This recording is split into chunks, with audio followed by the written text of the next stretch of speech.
ഒരൊറ്റ മണിക്കൂർ കൂടി മാത്രമേ കേരളത്തിന്റെ വിധി എഴുത്ത് പൂർണ്ണമാകാൻ ഇനിയുള്ളൂ. രാവിലെ 7 മണിക്ക് തുടങ്ങിയ വോട്ടെടുപ്പ് 5 മണിയാകുന്നു. ഇപ്പോൾ ഇനി 1 മണിക്കൂർ കൂടി മാത്രമാണ് സമയം. 6 മണിക്ക് ക്യൂവിൽ നിൽക്കുന്നവർക്ക് ടോക്കൺ കൊടുത്ത് അവർക്ക് കൂടി വോട്ട് ചെയ്യാനുള്ള അവസരം കഴിഞ്ഞാൽ പിന്നെ ഈ കഴിഞ്ഞ 5 വർഷക്കാലമായി ഉയർത്തിക്കൊണ്ടുവന്ന രാഷ്ട്രീയമായ അങ്ങോട്ടിങ്ങോട്ടുള്ള ബഹളത്തിന്റെ അവസാനത്തെ ഒരു ക്ലൈമാക്സ് മൊമെന്റ് ഇതാ പൂർണ്ണമാവുകയാണ്.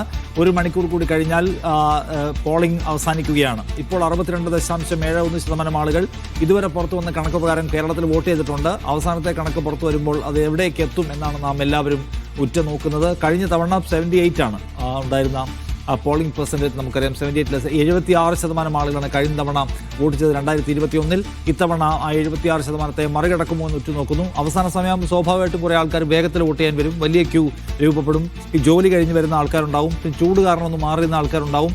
പലയിടത്തും പാർട്ടികളൊക്കെയും ആൾക്കാരെ വൻതോതിൽ മൊബിലൈസ് ചെയ്ത് വോട്ട് ചെയ്യാൻ കൊണ്ടുവരുന്ന ഒരു സമയം കൂടിയാണ് അതിൻ്റെ ഒരു അവസാനത്തെ സമയം. സോ അതുകൊണ്ട് ആ സമയത്ത് കുറച്ച് കൂടുതൽ വോട്ടുണ്ടാവാനുള്ള സാധ്യത തള്ളിക്കളയാൻ കഴിയില്ല.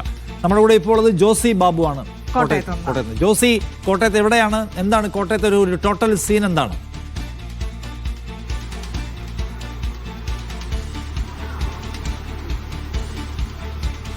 നിഷാദ്, ഞാനിപ്പോൾ നിൽക്കുന്നത് ചങ്ങനാശ്ശേരി നഗരസഭാ പരിധിയിലുള്ള ചങ്ങനാശ്ശേരി മണ്ഡലത്തിൽ ഉൾപ്പെടുന്ന ബൂത്തിലാണ്. ചങ്ങനാശ്ശേേരി ഗവൺമെന്റ് ഹൈസ്കൂളിൽ പ്രവർത്തിക്കുന്ന 161, 172 ബൂത്തുകളിലാണുള്ളത്. പൊതുവെ അരമണിക്കൂർ സമയത്തിലേറെയായി ഇവിടെ ആളുകളുടെ വലിയ കുറവാണ് അനുഭവപ്പെടുന്നത്.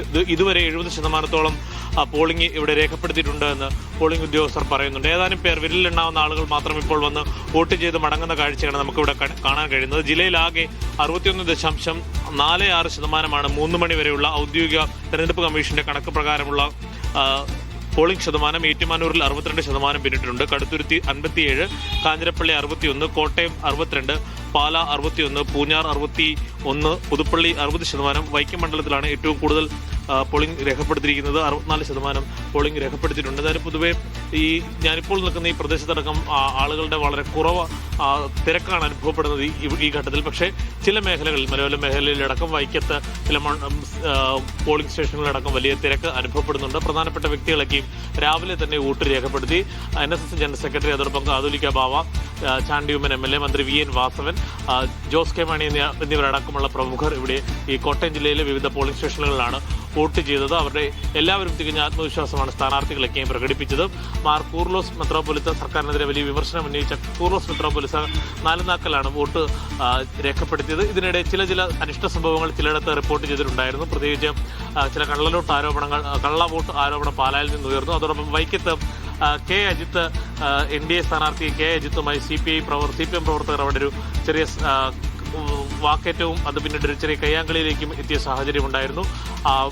കൂവപ്പള്ളി, കൂവപ്പള്ളി സമീപം പൂഞ്ഞാർ മണ്ഡലത്തിലുള്ള കൂവപ്പള്ളിയിൽ MLAയും സെബാസ്റ്റ്യൻ കുളത്തിങ്കൽ MLAയും പോലീസും തമ്മിൽ തർക്കത്തിൽ ഏർപ്പെടുന്ന കാര്യങ്ങളൊക്കെ ഉണ്ടായിരുന്നു. പക്ഷെ വലിയ ഗൗരവതരത്തിലുള്ള അനിഷ്ട സംഭവങ്ങളിലേക്ക് പോയിട്ടില്ല. ചെറിയ രീതിയിലുള്ള പ്രശ്നങ്ങളാണ് പലയിടത്തും റിപ്പോർട്ട് ചെയ്തിട്ടുള്ളത്. ഇതുവരെ ഗൗരവതരത്തിലുള്ള അനിഷ്ട സംഭവങ്ങളൊന്നും റിപ്പോർട്ട് ചെയ്തിട്ടില്ല. എന്തായാലും അവസാന മണിക്കൂറുകളിൽ പരമാവധി ആളുകളെ പോളിംഗ് സ്റ്റേഷനുകളിലേക്ക് എത്തിക്കാൻ, അവസാന മണിക്കൂറുകളിൽ പരമാവധി ആളുകളെ പോളിംഗ് സ്റ്റേഷനിൽ കൊണ്ടുവരാനുള്ള പരിശ്രമത്തിലാണ് എല്ലാ രാഷ്ട്രീയ പാർട്ടികളും എന്ന് കാണാം. കോട്ടയത്ത് നിന്നുള്ള വിവരങ്ങളാണ് പങ്കുവച്ചത്. ചങ്ങനാശ്ശേരി നഗരസഭയിലെ ഒരു ബൂത്തിൽ നിന്നുള്ള വിവരങ്ങളാണ് ജോസി ബാബു പങ്കുവച്ചത്.